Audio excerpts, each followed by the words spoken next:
કરતી ગેંગના 2 સાગરીત પકડાયા. ધોળા ખાખરા ગામ નજીક પોલીસ ચેકિંગ ચાલી રહ્યું હતું અને દરમિયાન નંબર પ્લેટ વગરની બાઇકને રોકતા આરોપીઓ ઝડપાઈ ગયા છે. વડોદરામાંથી ચોરી કરેલા 10 બાઇક પોલીસે જપ્ત કર્યા. રાજસ્થાનના ઈશ્વર કટારા અને દીપેશ કટારાની ધરપકડ કરી પોલીસે આગળની કાર્યવાહી શરૂ કરી છે.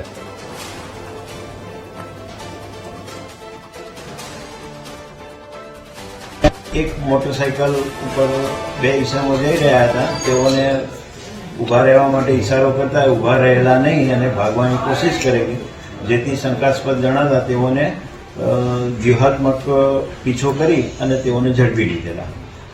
આ ઈસમો પાસે જે તે મોટરસાયકલના કાગળો તથા ડોક્યુમેન્ટ વગેરેની માંગણી કરતા તેઓ પાસે કાંઈ હતું નહીં, જેથી શંકાસ્પદ લાગતા તેઓને એલસીબી કચેરીએ લાવી ઘનિષ્ઠ યુક્તિ પ્રયુક્તિથી પૂછપરછ કરતા સ્વેચ્છાએથી તેઓએ રજૂ કરતા અમોએ અલગ અલગ જગ્યાઓએથી કુલ 10 મોટરસાયકલો ચોરીની મળી આવેલી છે, જે કબજે કરવામાં આવેલી છે.